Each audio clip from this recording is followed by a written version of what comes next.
Rage Against the Machine has been a pretty divisive band, and over the years they've made some enemies, or at least had some feuds, and today we're going to take a look at some of those instances.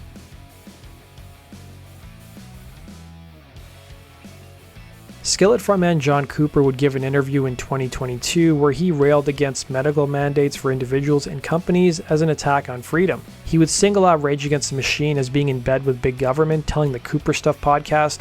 So a lot of the bands, they just don't know what to do. You're in an entertainment industry that's largely driven by social media and media at large. You're not allowed to speak anything against. Rage Against the Machine has become the machine. He added, "It's crazy. I'm like, wait a minute. I'm the revolutionary and Rage Against the Machine is just government rock now." Despite being friends, Ted Nugent and Tom Morello have had political disagreements. Ted Nugent would take issue with Tom Morello's stance on guns. "I wish I'd get some of my liberal buddies on here. Tom Morello, you gotta believe in securing your home, don't you? You protect your family. They're not really Rage Against the Machine, it's just a facade. It's kind of like Kabaki makeup because he is the machine. Tom Morello and his band are the machine. No offense, Tom, but come on and talk to me about this because he fancies himself a liberal, I guess." Suicidal Tendencies and Rage Against the Machine would tour together in the 90s and more recently as well, but something set Mike Muir off to the point that he not only slammed Rage Against the Machine in the press, but also wrote a diss track. Back in 1992, both bands would tour Europe together. First, Rage would open for Mike Muir's band in late 1992, and then a year later, Rage headlined their own shows, in which both of Mike Muir's bands, Suicidal Tendencies and Infectious Grooves, opened. There seemed to be a few things that set Mike Muir off against Rage. It seemed to stem from an interview Tom Morello gave where he disparaged Muir's band, referring to them as, and I quote, "an old band." The other was a stunt the band pulled against the PMRC, protesting censorship in 1993 during the Lollapalooza tour. Rage would stand naked on stage for 15 minutes to protest the PMRC, who wanted to censor music and place advisory stickers on albums. Muir, upset at Morello's comments and what he saw as hypocrisy, used two methods to slam Rage's actions. One involved going to the press to slam the band when he gave an interview to Spin magazine in 1993, saying, "There's a fine line between making a political statement and trying to add to your financial statement. Why is it in every paper in the country?" referring to the PMRC protest, "because we sent a press release out." He would go on to say, "Oh, the PMRC, they don't even exist in the real world anymore." A year later, Muir would use his band Infectious Grooves as an avenue to slam Rage once again. Muir would pen a diss track for the group's 1994 album Groove Family Psycho, which was released on April Fool's Day. It featured the song Do What I Tell Ya, which took its inspiration from Rage Against the Machine's song Killing in the Name. The song doesn't specifically call out Rage or its band members by name, but it leaves little to the imagination. Now you're making your political statement, or are you trying to add to your financial statement? And let's not forget evil corporations. Then why is Sony the sponsor of your presentation?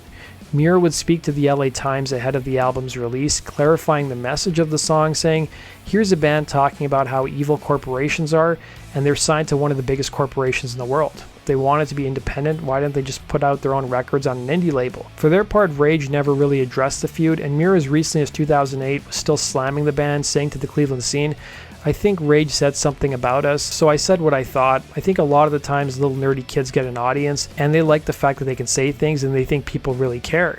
And to me, that's just totally fake. Like, dude, are they really a groundbreaking political band if Sony's throwing all kinds of money at it?" By 2010, though, it seemed like it was all water under the bridge, as Suicidal Tendencies would open for Rage Against the Machine in South America. In 2014, Rage Against the Machine's guitarist Tom Morello performed a solo show in Seattle and was joined on stage by his former Audioslave bandmate Chris Cornell. Audioslave had broken up in 2007, but Cornell and Morello had shared the stage several times since. Following the performance, the guitarist and some of his friends wanted to go to a place in Seattle called the 5 Point Cafe. Morello and his posse were turned away by the cafe's doorman, citing capacity issues. Imagine that you're a business owner and you have one irate customer who has a huge following on social media, and they can go online and try to slam your business, and that's exactly what Morello did. The guitarist took to his Twitter account and posted, "5 Point Restaurant in Seattle is the worst, super rude and anti-worker. Doorman in the Northwest, spread the word."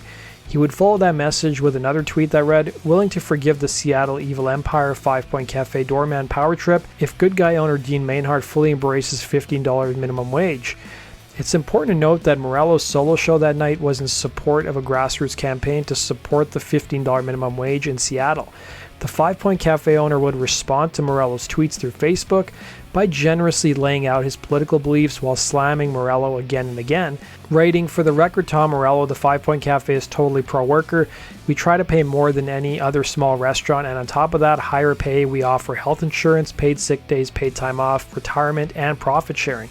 Sorry if you had an issue with our staff, but typically our staff is awesome, and when they are not, it's usually a reflection of the customer. Act like a equals, get treated like a..."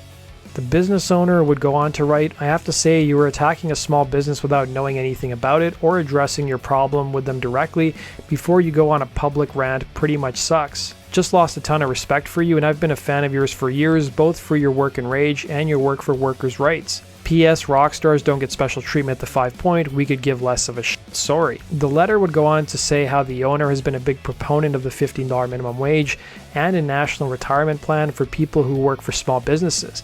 He would also go on to explain how the doorman knew who Morello was and how they've told bigger stars to F off. The doorman would go public with his own version of events, telling thestranger.com that Morello didn't appear drunk or to be under the influence and really came off as a jerk, saying he wouldn't take no for an answer. One of the first things out of his mouth was, "Does the owner like Rage Against the Machine?"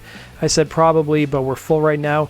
Normally I try to be witty with my answers, but the whole party kept trying to get in. Following the incident with the doorman, Morello and his party would head to IHOP.